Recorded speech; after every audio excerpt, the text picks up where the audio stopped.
अखन अहाँ सब सुन रहल छी मैथिली एक्सप्रेस की शानदार प्रस्तुति। कतबो भूलैबी तू हमरा के हमर याद सताइतोगे।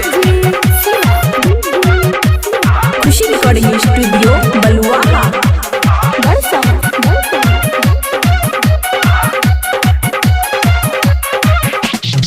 हमरा छोड़ के जैबी ससुरा दीवाना मोर जैतोगे।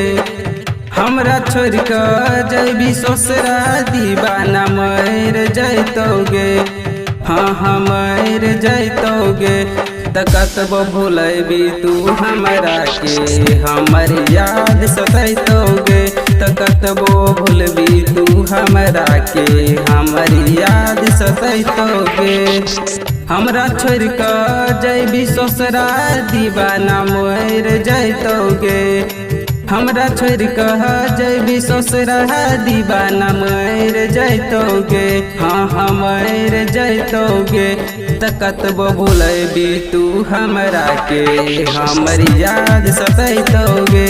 त कतबो भूलबी तू हमरा के हमर याद सतैतोगे।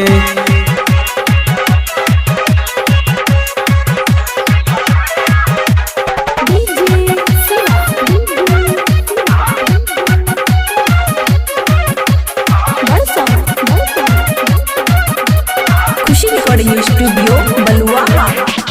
नहरी पर मिलल जुलल के ना के भूलैली। सिसनियन दिल तोर के ससुरा चल गेली।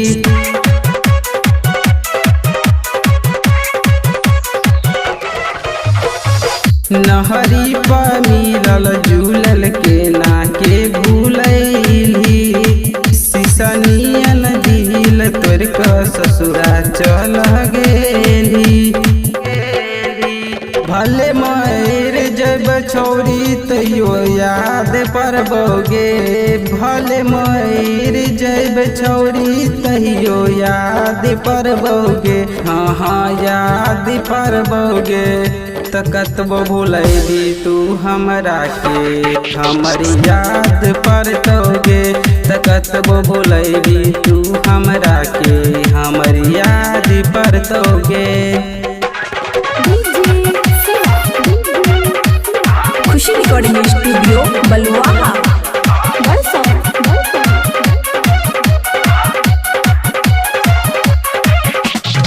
प्यारी प्यारी कह के छोड़ी दिलही तू धोखा गे। जियती मुवैली कैली 16 हो सिंगार गे।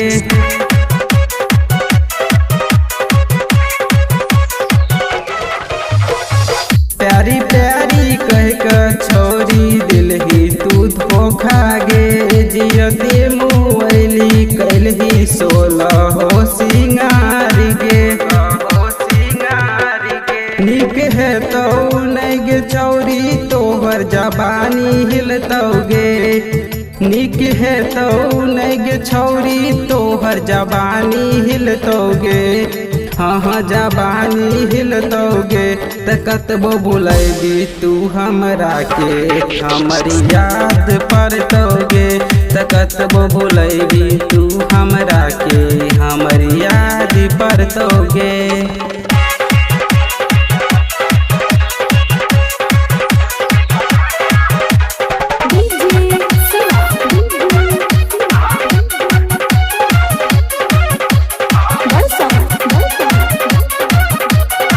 रिकॉर्डिंग स्टूडियो बलुआहा। राइटर दीपक ओम प्रकाश कहना रहो प्यार गे। तब किया दिल तोर के गेली ससुरार गे।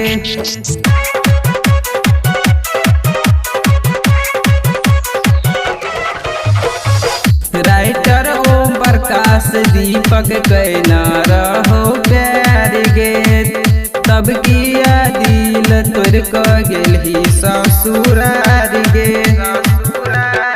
संदीप दीवाना से कैली धोखेबाज गे छोरी। संदीप दीवाना से कैली धोखेबाज गे छोरी। हाँ धोखेबाज गे छौरी त कतबो भुलैबी तू हमरा के हमर याद पड़तोगे त कतबो भुलैबी तू हमरा के हमर याद पड़तोगे। हमरा छोड़ कर जैबी ससुरा दीवाना मोर जैतोगे हमरा छोड़ कर जैबी ससुरा दीवाना मोर जैतोगे हाँ मोर जैतोगे त कतबो भुलैबी तू हमरा के हमर याद सतैतोगे त कतबो भूलबी तू हमरा के हमर याद सतैतोगे।